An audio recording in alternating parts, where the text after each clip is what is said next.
Hello guys, welcome back to my channel. मैं निशा। आज मैं आप लोगों के लेके आई जो लोग भी सीटेट का एग्ज़ाम देने जा रहे हैं उनके लिए मोस्ट इंपॉर्टेंट सीडीपी के पीवाईक्यूज़ लेके आएंगे। ये पीवाईक्यूज़ हमारे पेपर सेकंड के हैं और इससे पहले मैंने कई वीडियोस करा दी हैं। आपकी 28 वीडियोस क्लासेस हो चुकी हैं। जिन लोगों ने वो वीडियोज़ नहीं देखी हैं तो आप लोगों के लिए प्ले लिस्ट भी बना दी गई है, तो आप लोग प्ले लिस्ट में जाकर देख सकते हैं। तो चलिए स्टार्ट करते हैं। देखिए, ज़्यादा से ज़्यादा आपको टाइम नहीं लगेगा, क्योंकि जितना भी आपका टाइम बचा है आप अच्छे से प्रिपरेशन कर सकते हैं। तो आप लोग 1 से 1.5 घंटा निकाल कर आप सीटेट की सभी वीडियोस को देख सकते हैं। आप डेली ही प्रैक्टिस कीजिए और आपके जो भी क्वेश्चंस हैं उनको अगर नहीं समझ में आ रहे हैं तो उनको अपने एक कॉपी में राइट करते रहिए, ताकि आपको एग्ज़ाम के टाइम वीडियोस ना देखना पड़े। आपके टाइम भी आपको रिवीजन करके आप लोग अच्छे से एग्ज़ाम दे सके। तो चलिए स्टार्ट करते हैं। तो यहाँ पे हमारा क्वेश्चन नंबर दे रखा है फर्स्ट। कौन सा दे रखा है? फर्स्ट है, एक शिक्षिका अपनी कक्षा में विविधता को संबोधित कर सकती है। तो एक शिक्षिका है, एक टीचर है, तो अपनी क्लासरूम में क्या कर सकती है? विविधता को क्या करती है? संबोधित कर सकती है। तो जो भी डाइवर्सिटी होती है, विविधता होती है, उसको क्या कर सकती है? संबोधित कर सकती है। तो कैसे संबोधित कर सकती है? तो वो संबोधित कर सकती है, कैसे कर सकती है? विभिन्नताओं को स्वीकार करके और उसको महत्व दे। ये नहीं कि बच्चों में जो विभिन्नता है तो उसको स्वीकार ना करे, बल्कि टीचर क्या करेगी? जो भी बच्चों की अलग अलग विभिन्नताएं तो उनको क्या करेगी? स्वीकार करेगी और उसे महत्व देकर कर सकती है। दूसरा, इसमें यह बताया गया है कि बच्चों की सामाजिक सांस्कृतिक पृष्ठभूमि का शिक्षा शास्त्रीय संसाधन के रूप में प्रयोग करें। और तीसरा इसमें है क्या बताया कि विभिन्न अधिगम शैलियों का समायोजित करके। तो यहाँ पे जो हमारा आंसर होगा वो हमारा क्या होगा? ABC। नेक्स्ट हमारा क्वेश्चन है, क्वेश्चन नंबर है 2। कोई शिक्षिका अपनी कक्षा में फर्नीचर की तीखी धार वाले किनारों को रुई से ढका रखने को कहती है। देखिए, यहाँ पे एक टीचर है जो अपने स्टूडेंट को कह रही है कि देखिए यहाँ पे एक धार वाला क्या है, कह रहे हैं कि फर्नीचर की तीखी धार वाले किनारे को क्या करती है? यहाँ पर ये एक किनारा है जो इसमें क्या है? फर्नीचर की तीखी धार है, बहुत ज़्यादा धार है, तो वो क्या करेगी? इसको क्या करेगी? रुई से ढक के रखने को कहती है। और छुओ तथा अनुभव करो। फिर क्या कहेगी? रुई से ढका रखने को कहती है और छुओ तथा अनुभव करो वाले सूचना पट्टों का उपयोग करने को कहती है। तो ये किस वर्ग के विशेष शिक्षार्थियों की आवश्यकता पूर्ति करने का प्रयास कर रही है? देखिए, बच्चा यहाँ पे क्या हो सकता है? बच्चे को यहाँ पे तो इस तरीके से जो कर रही है, बच्चे को बता रही है, तो ये किस तरीके का बच्चा हो सकता है? तो इस तरीके का बच्चा जो है दृष्टि से बाधित हो सकता है। तो जो कह रही है कि मतलब छू के अनुभव करो, तो छू के अनुभव वही बच्चा करेगा जो मतलब देख नहीं सकता है। तो यहाँ पे इसका जो आंसर होगा वो आपका क्या होगा? तो देखिए, तो यहाँ पे कह रहे हैं कि फिर वो कहती है कि पहले कहती है क्या करती है? उसको ढको और फिर उसको क्या करो? छुओ तथा अनुभव करो वाले सूचना पट्टों का उपयोग करने को कहती है। तो ये किस वर्ग के विशेष शिक्षार्थी की आवश्यकता है? तो ये कैसा ऐसा जो स्टूडेंट है वो किस तरीके का स्टूडेंट कहलाएगा? तो कैसा स्टूडेंट होगा? तो वो क्या कहे? तो वो क्या है? दृष्टि विकलांग विद्यार्थी है। तो कैसा शिक्षार्थी? जिसे मतलब दिखाई ठीक से नहीं देता है, दृष्टि विकलांग शिक्षार्थी है। नेक्स्ट हमारा क्वेश्चन है, क्वेश्चन नंबर 3 है, प्रतिभाशाली बच्चों के लिए सबसे अच्छे शैक्षिक कार्यक्रम वे होते हैं जो कहने के प्रतिभाशाली बच्चों के लिए, कौन से बच्चों के लिए? प्रतिभाशाली बच्चों के लिए सबसे अच्छे शैक्षिक कार्यक्रम वे होते हैं जो, तो कौन से होते हैं? तो ये हमारे जो कार्यक्रम होते हैं वो हमारे होते हैं उनके चिंतन को प्रेरित कर उन्हें विविध विचारों में व्यस्त रहने के अवसर देते हैं। तो क्या क्या प्रतिभाशाली बच्चों को हम क्या कर सकते हैं? तो उनके चिंतन को प्रेरित कर, जिस तरीके से वो भी थॉट थिंकिंग कर रहे हैं तो उनको हम क्या करेंगे? प्रोत्साहित करेंगे, प्रेरित करेंगे। ठीक है, उन्हें विविध विचारों और बहुत सारे विचारों में व्यस्त रहने के अवसर देंगे कि वो बच्चे जो हैं प्रतिभाशाली बच्चे वो ज़्यादा से ज़्यादा बिजी रहें और क्या करें? अपने विचारों को क्या करें? उनके विचारों को हम प्रेरित करेंगे ताकि वो ज़्यादा से ज़्यादा किसी चीज़ के बारे में सोचें। नेक्स्ट हमारा क्वेश्चन है, क्वेश्चन नंबर 4 है, विद्यालय में विद्यार्थियों की असफलता के बारे में निम्नलिखित में से कौन सा कथन सही है? देखिए, विद्यालयों में विद्यार्थियों की असफलता, देखिए स्कूल में बच्चे क्या होते हैं? फेल भी हो जाते हैं, असफल हो जाते हैं, तो उनके बारे में निम्नलिखित में से कौन सा कथन सही है? तो यहाँ पे कौन से कथन यहाँ पे कह रहे हैं कि सही है? यहाँ पे जो है 4 ऑप्शन दे रखे हैं। तो विद्यालयों के बारे में जो कथन सही है तो वो आपके कौन से कथन सही हैं? तो इसमें जो कथन है वो आपका कौन सा है? विद्यार्थी असफल होते हैं। देखिए, कह रहे हैं कि विद्यार्थी असफल होते हैं क्योंकि शिक्षण उस तरीके से नहीं किया जाता जो उनके लिए समर्थ है। देखिए, विद्यार्थी कभी भी सीटेट में यही बताया गया है कि कभी भी बच्चे को गलत नहीं मानना है। तो ये कह रहे हैं कि विद्यार्थी असफल होते हैं, जो बच्चे जो होते हैं फेल हो जाते हैं, वो किसके कारण होते हैं? क्योंकि उनको जो है टीचिंग अच्छे तरीके से नहीं शिक्षक के द्वारा दी गई, इसलिए वो क्या हो जाते हैं? फेल हो जाते हैं। क्योंकि शिक्षण उस तरीके से जो भी टीचिंग किया गया है उस तरीके से नहीं किया जाता जो उनके लिए सार्थक हो, तो जो उनके लिए ठीक हो, इस तरीके से उनको शिक्षण नहीं दिया गया है। दूसरा कह रहे हैं कि इसमें क्या विद्यार्थी असफल होते हैं क्योंकि विद्यालय व्यवस्था प्रत्येक विद्यार्थी की आवश्यकता और अभिरुचि का ध्यान नहीं रखती। और दूसरा क्या कह रहे हैं कि एक तो बता रहे हैं कि विद्यार्थी असफल जब होते हैं जब उनको अच्छी तरीके से शिक्षण उनके अनुसार नहीं दिया जाता। और दूसरे कह रहे हैं कि विद्यार्थी असफल जब होते हैं क्योंकि विद्यालय व्यवस्था, जो भी विद्यालय का मैनेजमेंट होता है, वो प्रत्येक विद्यार्थी की जो आवश्यकताएं, जो नीड्स होती हैं और जो भी उनकी रुचियां होती हैं उनको ध्यान में रखकर नहीं दिया जाता है, तो बच्चे तभी क्या होते हैं, फेल हो जाते हैं, असफल हो जाते हैं। तो इसका आंसर हो जाएगा आपका बी यानी कि सी और डी। नेक्स्ट हमारा क्वेश्चन है, क्वेश्चन नंबर हमारा 5 है। दो विद्यार्थी एक ही अवतरण को पढ़ते हैं। कह रहे हैं कि अवतरण, दो विद्यार्थी हैं, यहाँ पे कह रहे हैं कि दो विद्यार्थी, मान लीजिए कि एक ये विद्यार्थी है और एक ये विद्यार्थी।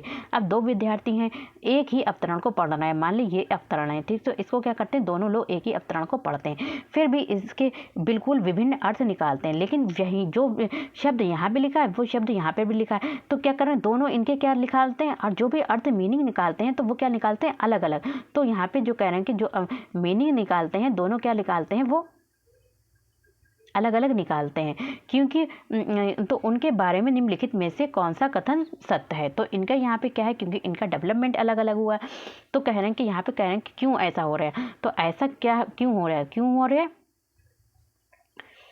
ऐसा संभव है, तो क्या है ऐसा क्या ये सत्य है, तो हाँ सत्य है, मतलब ये संभव है, क्योंकि व्यक्ति के अधिगम को विविध कारण विभिन्न विधियों से प्रभावित करते हैं। तो व्यक्ति के अधिगम को, जो भी व्यक्ति की लर्निंग होती है, तो उसके विविध कारण विभिन्न विधियों से क्या करते हैं, प्रभावित करते हैं।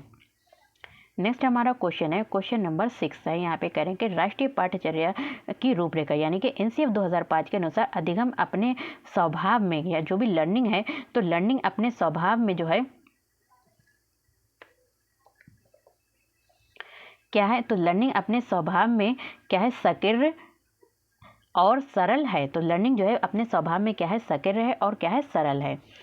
नेक्स्ट हमारा क्वेश्चन है, क्वेश्चन नंबर हमारा क्या है, 7 है। तो विद्यार्थियों को स्वतंत्र रूप से चिंतन करने तथा प्रभावी शिक्षार्थी बनाने में सक्षम बनाने हेतु शिक्षक के लिए ये महत्वपूर्ण है। तो विद्यार्थियों को स्वतंत्र रूप से चिंतन करने, यानी कि जो भी हमारे स्टूडेंट हैं, मान लीजिए आप टीचर हैं, तो आपके जो भी स्टूडेंट हैं वो क्या करें, स्वतंत्र रूप से चिंतन करें, तो अपने सोचें स्वतंत्र रूप से, तथा प्रभावी शिक्षार्थी बनने में सक्षम बनाने हेतु, और हम चाहते हैं कि जो भी हमारे स्टूडेंट हैं उनको हम क्या बनाते हैं, प्रभावी शिक्षार्थी बनाने में सक्षम बनाने हेतु शिक्षक के लिए क्या महत्वपूर्ण है। तो क्या चाहता है कि एक टीचर चाहता है कि उसके जो भी बच्चे हैं वो अच्छे तरीके से स्वतंत्र रूप से चिंतन करें, और एक प्रभावी चाहता है कि जो भी उसके टीचर्स हैं वो तो प्रभावी शिक्षार्थी बने। तो इसके लिए कि वो क्या करे, तो इसके लिए एक टीचर को क्या करना चाहिए, तो इसके लिए एक टीचर को क्या करना चाहिए कि एक संगठित तरीके से जानकारी को प्रस्तुत करना, ताकि पुनः स्मरण करने में सरल हो।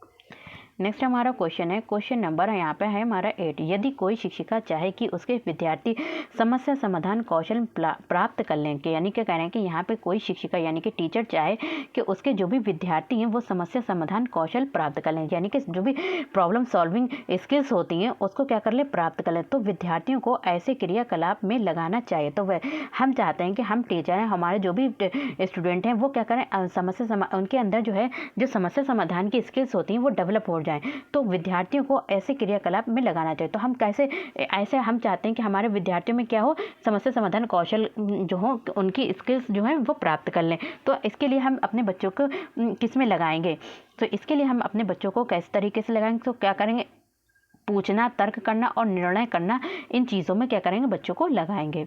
नेक्स्ट हमारा क्वेश्चन है, क्वेश्चन नंबर 9 है। कक्षा तक पहुंचने वाली बच्चों की भोली अवधारणाओं को जानना। तो कक्षा तक पहुंचने वाली बच्चों की भोली अवधारणाओं को जानना, तो जानना जो है वो हमारी क्या कहलाएगा, तो ये जो है हमारे शिक्षक के लिए अपने शिक्षण को अधिक सार्थक बनाने की योजना बनाने में सहायक होता है। नेक्स्ट हमारा क्वेश्चन है, क्वेश्चन नंबर 10 है। निम्नलिखित में से कौन से तत्व अधिगम को प्रभावित करते हैं, यानी कि लर्निंग को कौन इफेक्टिव करते हैं। तो लर्निंग को प्रभावित करने वाले तत्व कौन से हैं, तो लर्निंग को प्रभावित करने वाले जो तत्व हैं वो आपके कौन से हैं, तो कौन से हैं, तो लर्निंग को प्रभावित करते हैं तो शिक्षार्थियों की परिपक्वता, शिक्षार्थियों का उत्प्रेरण, और शिक्षण युक्तियाँ, शिक्षार्थियों की शारीरिक और संवेगात्मक स्वास्थ्य। तो ये सभी क्या करते हैं, अधिगम को प्रभावित करते हैं। किसे करते हैं, अधिगम को प्रभावित करते हैं। नेक्स्ट हमारा क्वेश्चन है, क्वेश्चन नंबर है हमारा 11, सार्थक अधिगम है। तो सार्थक अधिगम क्या है, तो सार्थक अधिगम क्या है, तो जो हमारा सार्थक अधिगम क्या है, निजी अनुभवों से ज्ञान की संरचनाओं का सक्रिय निर्माण जो है वो हमारा निजी अनुभवों से। तो सार्थक अधिगम वो कहलाता है जो निजी अनुभव यानी कि अपने पर्सनल एक्सपीरियंस जो होते हैं उससे ज्ञान की संरचनाओं का सक्रिय निर्माण जो होता है वो हमारा कैसा अधिगम कहलाता है, तो हमारा सार्थक अधिगम कहलाता है। नेक्स्ट हमारा क्वेश्चन है, क्वेश्चन नंबर हमारा 12 है। कौन सा है, 12 है। विद्यार्थियों के प्रतिभाशाली अधिगम के लिए हम चाहते हैं जो भी हमारे स्टूडेंट हैं तो उनके प्रतिभाशाली अधिगम के लिए निम्नलिखित में से कौन सा शिक्षक के प्रारंभिक कार्यों में से एक नहीं है। तो शिक्षक के प्रारंभिक कार्यों में से ऐसा कौन सा नहीं, तो शिक्षक के प्रारंभिक कार्यों में से कौन सा नहीं है, तो कौन सा नहीं है, तो यहाँ पे कह रहे हैं कि विद्यार्थियों से उच्चतर स्तर के प्रश्नों के उत्तर की अपेक्षा करना। हम ये नहीं चाहेंगे जो भी हमारे स्टूडेंट हैं वो ज़्यादा से ज़्यादा हाई लेवल के प्रश्नों के उत्तर दें, तो ऐसे उनसे अपेक्षा नहीं करना चाहिए। नेक्स्ट हमारा क्वेश्चन है, क्वेश्चन नंबर हमारा कौन सा है, 13 है। विकास के सिद्धांतों के बारे में निम्नलिखित में से कौन सा कथन गलत है। तो विकास के सिद्धांत जो भी डेवलपमेंट के हमारे सिद्धांत हैं, जो भी प्रिंसिपल ऑफ डेवलपमेंट है, तो उसके बारे में कह रहे हैं कौन सा कथन गलत है, तो कौन सा कथन जो है हमारा गलत है। तो क्या विकास एक परिमाणात्मक प्रक्रिया है जिसका ठीक ठाक मापन हो सकता है। जो कहने के जो विकास है, डेवलपमेंट है, वो क्या है, एक परिमाणात्मक प्रक्रिया है जिसका ठीक ठाक क्या किया जा सकता है, मापन, यानी कि उसका मापन किया जा सकता है। नेक्स्ट हमारा क्वेश्चन है, क्वेश्चन नंबर हमारा 14 है। तो डैश तथा डैश की विशिष्ट अन्योन क्रिया का परिणाम विकास के विविध मार्गों और निष्कर्षों के रूप में हो सकता है। तो विकास के तो कह रहे हैं कि विविध मार्गों और निष्कर्षों के रूप में हो सकता है। तो क्या हो सकता है, तो क्या हो सकता है, तो हमारा क्या है, वंशानुक्रम और पर्यावरण की विशिष्ट अन्योन क्रिया का परिणाम विकास के विविध मार्गों और निष्कर्षों के रूप में हो सकता है। नेक्स्ट हमारा क्वेश्चन है, क्वेश्चन नंबर हमारा 15 है। विद्यालय और समाजीकरण के बारे में निम्नलिखित में से क्या सत्य है। देखिए, विद्यालय यानी कि आपका स्कूल हो गया, और जो भी आपका समाजीकरण, जिस समाज में आप रहते हैं, जो भी आसपास समाजीकरण होता है, जिसे सोशलाइजेशन बोलते हैं, उसके बारे में निम्नलिखित में से कौन सा कथन सत्य है। तो कौन सा कथन सत्य है, विद्यालय समाजीकरण का ही एक महत्वपूर्ण कारक है। तो क्या जो विद्यालय होता है वो हमारा क्या समाज से बाहर होता है, नहीं, तो समाजीकरण का ही ये एक क्या है, महत्वपूर्ण कारक है। नेक्स्ट हमारा क्वेश्चन है, क्वेश्चन नंबर हमारा 16 है। तो जीन पियाजे के संज्ञानात्मक विकास के सिद्धांत के बारे में निम्नलिखित कथनों में से कौन सा सही है। तो जीन पियाजे ने जो संज्ञानात्मक विकास का सिद्धांत दिया था, इन्होंने 4 अवस्थाएं बताई थी। आपकी कौन सी बताई थी, एक तो संवेदीकात्मक बताई थी, दूसरी पूर्व संक्रियात्मक बताई थी, तीसरी मूर्त संक्रियात्मक और चौथी अमूर्त संक्रियात्मक अवस्था बताई थी। तो यहाँ पे कहने कि जीन पियाजे के संज्ञानात्मक विकास के सिद्धांतों के बारे में निम्नलिखित कथनों में से सही कथन कौन सा है। तो यहाँ पे उनका सही कथन बताना है। तो किसका, जीन पियाजे सिद्धांत के बारे में सही कथन। तो इसका जो सही कथन है वो क्या है, बच्चों के सांस्कृतिक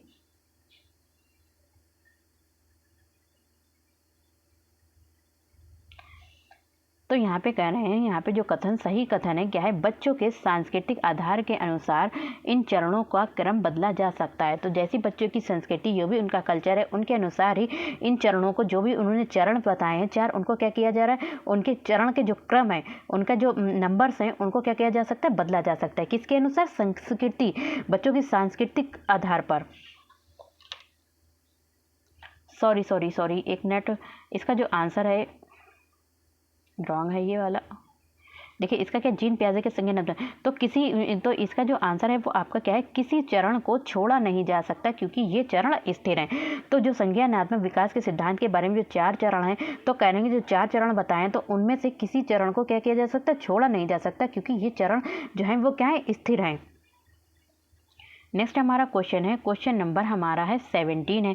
तो जीन पियाजे के द्वारा प्रस्तुत संरक्षण, तो जीन पियाजे के द्वारा प्रस्तुत क्या, संरक्षण के प्रत्यय से तात्पर्य क्या है। तो जो संरक्षण होता है तो उसके प्रत्यय से क्या तात्पर्य है। तो संरक्षण के प्रत्यय से क्या तात्पर्य है, तो इसमें क्या होते हैं, कुछ भौतिक गुण धर्म वाले वही रहते हैं चाहे बाहरी आकृतियाँ बदल जाएँ। तो कुछ भौतिक गुण धर्म कह रहे हैं कि कुछ भौतिक गुण धर्म वही रहते हैं, कुछ भौतिक गुण धर्म जो होते हैं वो वही रहते हैं चाहे बाहरी आकृतियाँ क्या हो, बदल जाएं। अंदर से वो क्या रहते हैं, वही रहते हैं, भौतिक गुण धर्म वही रहते हैं चाहे बाहरी यानी कि जो एक्सटर्नल आकृतियाँ हैं वो बदल जाएं। नेक्स्ट हमारा क्वेश्चन है, क्वेश्चन नंबर 18 है, हार्वर्ड गार्डनर के बहुबुद्धि सिद्धांत के अनुसार निम्नलिखित का मिलान कीजिए। तो हार्वर्ड जो गार्डनर ने बहुबुद्धि का सिद्धांत दिया था उसके हम क्या करते हैं, मिलान करिए। तो यहाँ पे उसका मिलान कैसे कर सकते हैं, देखिए तो इसका जो मिलान है आंसर क्या होगा। तो यहाँ पे कह रहे हैं कि ए, तो ए जो है वो हमारा क्या है, संगीतात्मक। तो संगीतात्मक जो बुद्धि होती है तो वो किस में होती है, तो वो होती है संगीतात्मक जो बुद्धि होती है वो किस में होती है, तो वो होती है वायलिन वादक में। किस में होती है, वायलिन वादक में होती है। किसमें, वायलिन वादक में होती है। दूसरी क्या है, भाषिक बुद्धि। तो जो भाषिक बुद्धि होती है वो किस में होती है, तो भाषिक बुद्धि जो होती है वो किस में होती है, कवि में, क्योंकि इन्हें शब्दों के अर्थ, भाषा से संबंधित ज्ञान होता है। अंतर्व्यक्तिक जो होती बुद्धि किस में होती है, तो अंतर्व्यक्तिक जो बुद्धि होती है वो कह रहे हैं कि किस में होती है, तो अंतर्व्यक्तिक जो बुद्धि होती है वो होती है मूर्तिकार में। किस में होती है, मूर्तिकार में। और हमारा क्या है, स्थानिक बुद्धि। तो स्थानिक बुद्धि जो होती है वो किस में होती है, तो स्थानिक बुद्धि जो होती है वो होती है खिलाड़ी में। तो आपका आंसर क्या हो जाएगा, ये हो जाएगा। नेक्स्ट हमारा क्वेश्चन है, क्वेश्चन नंबर है 19, लेव वाइगोस्की। जो वाइगोस्की थे, तो लेव वाइगोस्की के अनुसार, तो लेव वाइगोस्की के अनुसार क्या है, तो भाषिक विकास मानव चिंतन के स्वभाव को बदल देता है। कह रहे हैं कि भाषा विकास जो है मानव के चिंतन के स्वभाव को क्या करता है, बदल देता है। जब भाषा बच्चे में क्या होता है, भाषा का विकास होता है, लैंग्वेज डेवलप होती है, तो क्या होता है, उसका जो चिंतन होता है, मानव का जो चिंतन होता है, सोचने का स्वभाव भी क्या होता है, वो बदल देता है भाषिक विकास। नेक्स्ट हमारा क्वेश्चन है, क्वेश्चन नंबर 20 है, लॉरेंस कोलबर्ग के नैतिक तर्क के सिद्धांत की अनेक बातों के लिए आलोचना की जाती है। किसके, लॉरेंस कोलबर्ग के नैतिक तर्क के सिद्धांत की अनेक बातों के लिए आलोचना की जाती है। इस आलोचना के संदर्भ में निम्नलिखित में से कौन सा कथन सही है। तो इसके बारे में कह रहे हैं कि कौन सा कथन सही है। तो कौन सा कथन सही है,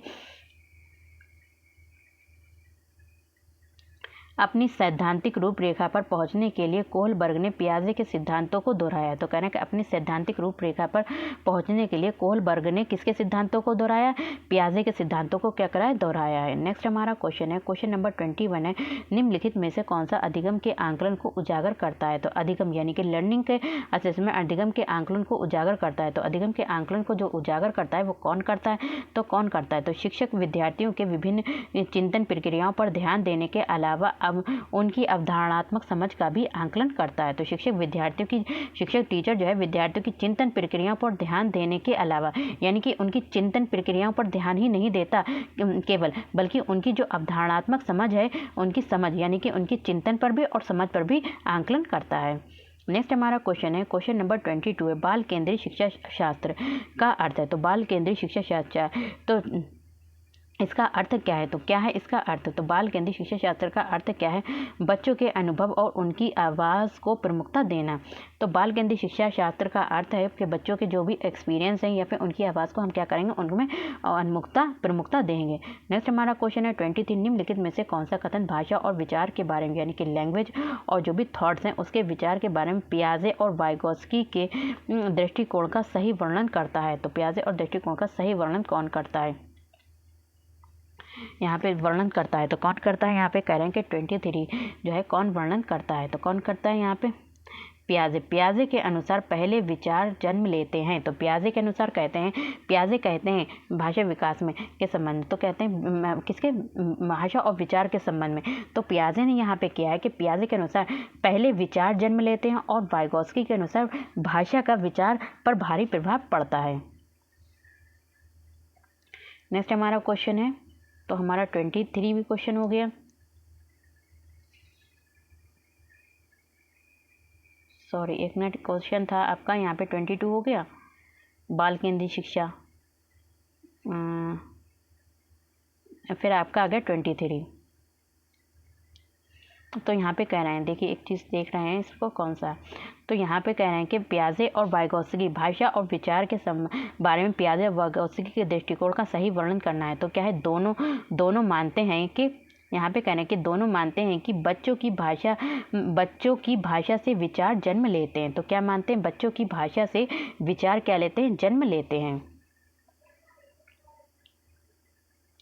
नेक्स्ट हमारा क्वेश्चन है, यहाँ पे कह रहे हैं कि विद्यालय यात्रा पर जाने के लिए पोती को अपने पिता से पोती को अपने पिता से बहस करते हुए देखकर दादी कहती, विद्यालय यात्रा पर जाने के लिए, यानी कि जो स्कूल में यात्रा जाती, विद्यालय यात्रा पर जाने के लिए पोती जो है वो अपने पिता से बहस करते हुए देखकर दादी कहती हैं कि तुम अच्छी लड़की की तरह आज्ञाकारी क्यों नहीं हो। यहाँ पे दादी कह रही हैं कि तुम मतलब जिद कर रही हो वहाँ पर जाने के लिए, तुम एक अच्छी लड़की की तरह आज्ञाकारी क्यों नहीं हो, तुम लड़कों की तरह व्यवहार करोगी तो तुमसे कौन शादी करेगा। तो ये कथन निम्नलिखित में से किसको प्रतिबिंबित करता है। तो ये कथन जो है वो किसको प्रतिबिंबित करता है, तो लड़कियों और लड़कों के स्वभाव के बारे में रूढ़िबद्ध धारणा को प्रतिबिंबित करता है।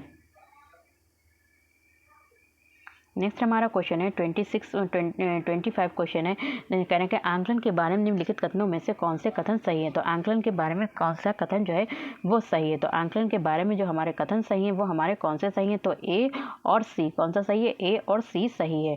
कैसे सही है, तो आंकलन से विद्यार्थियों को ये सहायता मिलनी चाहिए कि वे शक्तियाँ और रिक्तियों को देख सकें और शिक्षक तदनुसार उन्हें ठीक कर सके। देखिए आंकलन होता है तो इससे बच्चों को क्या मिलती है, सहायता मिलती है कि बच्चे को कहाँ पर नहीं समझ में आ रहा है, कुछ इसमें इम्प्रूवमेंट करना है, जो भी उनकी रिक्तियां और शक्तियों को देखकर शिक्षक क्या करता है, उनमें सुधार करता है, उन्हें ठीक करता है। दूसरा क्या, आंकलन केवल स्मरण शक्ति का ही नहीं होता, जो आंकलन होता है, जो भी असेसमेंट होता है वो केवल स्मरण शक्ति का ही नहीं होता, बोधन और अनुप्रयोग का भी होना चाहिए। तो कौन सा सही है आपका आंसर, ए और सी सही है। फिर आता है हमारा कौन सा क्वेश्चन है, क्वेश्चन नंबर 26 है, कहने कि शिक्षा का अधिकार अधिनियम 2009 के अनुसार विशेष आवश्यकता वाले बच्चों को पढ़ना चाहिए। तो शिक्षा का अधिकार अधिनियम 2009 के अनुसार कहने कि विशेष आवश्यकता वाले बच्चे जो होते हैं उनको किसके साथ पढ़ना चाहिए, तो विशेष आवश्यकता वाले बच्चों को किसके साथ पढ़ना चाहिए, तो उनको जो है समावेशी शिक्षा व्यवस्था में इस प्रावधान के साथ कि उनकी व्यक्तिगत आवश्यकताओं की पूर्ति की जा सके। नेक्स्ट हमारा क्वेश्चन है, क्वेश्चन नंबर 27 है, जिस कक्षा में विविध पृष्ठभूमि से विद्यार्थी आते हैं, यानी कि जिस कक्षा में क्लासरूम में अलग अलग बैकग्राउंड के विद्यार्थी आते हैं, तो वहाँ एक प्रभावी शिक्षक जो है तो वो क्या करे, तो वहाँ एक प्रभावी शिक्षक जो है वो सांस्कृतिक जानकारियों की अनदेखी करेगा और एक सर्वमान्य तरीके से अपने सभी विद्यार्थियों के साथ व्यवहार करेगा। तो देखिए उनको सांस्कृतिक जानकारियों की क्या करेगा, उनके कल्चर से कोई मतलब नहीं रखेगा, बल्कि सभी बच्चों को एक साथ पढ़ाएगा और उनके साथ एक समान व्यवहार करेगा। नेक्स्ट हमारा क्वेश्चन है, क्वेश्चन नंबर 28, निम्नलिखित विकास के सिद्धांतों का उनके सही वर्णन से मिलान कीजना है। देखिए विकास के सिद्धांत का सही वर्णन करना है, तो कैसे वर्णन करना है, तो यहाँ पे हमें सबका वर्णन करना है, तो कैसे करना है, तो इसका जो आंसर है वो आपका क्या है, ए बी सी डी। तो किसका, पहले को हम किससे मिला देंगे, ए को मिलाएंगे हम किससे मिलाएंगे, देखिए ए को हम मिलाएंगे फोर्थ से, तो किससे मिलाएंगे, ए समीप दूराभिमुख दिशा सिद्धांत, तो हम ए को किससे मिला देंगे, फोर्थ से। शरीर के केंद्र से बाहर की ओर, जो शरीर के केंद्र यानी कि बीच से बाहर की ओर होता है तो उसे बोलते हैं, कौन सा बोलते हैं सिद्धांत, समीप दूराभिमुख सिद्धांत बोलते हैं। नेक्स्ट कौन सा है आपका बी, तो बी को हम किससे मिला देंगे, सेकंड से मिला देंगे, किससे मिला देंगे, तो शिरापदाभिमुख सिद्धांत, तो सिर से पैर के क्रम, तो सिर से ये कैसा होता है, सिर से पैर के क्रम में होता है। थर्ड कौन सा है, इसमें देखिए इसमें जो थर्ड है यहाँ पे करेंगे सी, तो सी का हमारा क्या है, अंतर व्यक्तिक विभिन्नताएं। तो अंतर व्यक्ति जो विभिन्नताएं होती है वो कैसी होती है, विभिन्न बच्चों में भिन्न भिन्न दर से बढ़ते हैं। तो अंतर व्यक्तिक जो भिन्नताएं होती हैं तो क्या होती हैं, अलग अलग तरीके से बच्चे के जो भी बढ़ते हैं तो वो अलग अलग तरीके से बढ़ते हैं। और आपका चौथा क्या है, यहाँ पे करेंगे डी का कौन सा है, थर्ड है, कौन सा है, थर्ड है, तो यहाँ पे डी का जो है आपका कौन सा है, थर्ड है। तो अंतर व्यक्तिक विभिन्नताएं जो होती हैं उनको हम किससे मिला देंगे, तो उनको हम मिला देंगे थर्ड से। तो किसी अकेले बच्चे की विकास की दर विकास के एक क्षेत्र की अपेक्षा दूसरे में भिन्न हो सकती है, कह रहे हैं कि किसी अकेले बच्चे में विकास की दर विकास के एक पक्ष की अपेक्षा दूसरे में भिन्न हो सकती है। देखिए यहाँ पे कह रहे हैं कि दो बच्चों में विकास जो होता है सेम नहीं हो सकता, कभी कि उस बच्चे में कहीं और विकास हो जाएगा, दूसरे बच्चे में दूसरे जगह पे विकास हो जाएगा। तो यही कह रहे हैं कि दोनों में सेम नहीं हो सकता है, दोनों की अलग अलग दर हो सकती है, कभी किसी में कम हो सकता है, कभी किसी में ज़्यादा हो सकता है। क्वेश्चन नंबर 29 है, कौन सा है हमारा, 27 हो गया, तो यहाँ पे हमारा तो कौन सा था 28, तो 28, फिर आ गया हमारा 29। संज्ञान और संवेग के बारे में निम्नलिखित कथनों में से कौन सा कथन सही है। तो संज्ञान और संवेग, तो संज्ञान और संवेग के बारे में हमें यहाँ पे सही कथन बताना है, तो सही कथन कौन सा है, तो संज्ञान और संवेग परस्पर जुड़े हैं और एक दूसरे को क्या करते हैं, प्रभावित करते हैं। नेक्स्ट हमारा क्वेश्चन है और क्वेश्चन नंबर है और लास्ट हमारा क्वेश्चन है क्वेश्चन नंबर 30। विविध शिक्षार्थियों वाली एक समावेशी कक्षा में सहयोगी अधिगम और समवयस्कों से सीखना। तो कह रहे हैं विविध शिक्षार्थियों वाली, अलग अलग बच्चों वाली एक समावेशी कक्षा में सहयोगी अधिगम, कौन सा अधिगम? सहयोगी अधिगम और समवयस्कों से सीखना क्या है? तो ये क्या है? एक सक्रिय रूप से प्रोत्साहित किया जाना चाहिए। तो क्या किया जाए? सक्रिय रूप से बच्चों को क्या किया जाए? प्रोत्साहित किया जाना चाहिए, जिससे समवयस्कों की स्वीकार्यताएं क्या करें? बढ़ें। तो इसमें मैंने आपके 30 क्वेश्चंस करा दिए हैं। वीडियो पसंद आए तो लाइक शेयर सब्सक्राइब कीजिए। अब मैं आपके जो भी आपके ऑनलाइन पेपर्स हुए थे वो भी मैं आपको कराऊंगी, और जो भी आपके 2023 में जो एग्ज़ाम हुआ था, आपका 24 में जो अभी अब जनवरी में एग्ज़ाम हुआ था, तो वो भी आपको इसी चैनल पे पेपर फर्स्ट और पेपर सेकेंड की सभी क्लासेस इस पर मिल जाएंगी। और साथ ही साथ आपकी पेडागोजी शॉर्ट्स में वीडियोज़ भी आई हैं, और साथ में ऐसे आपके एग्ज़ाम से पहले पहले आपकी मैराथन भी आ जाएगी। तो मिलते हैं नेक्स्ट वीडियो में।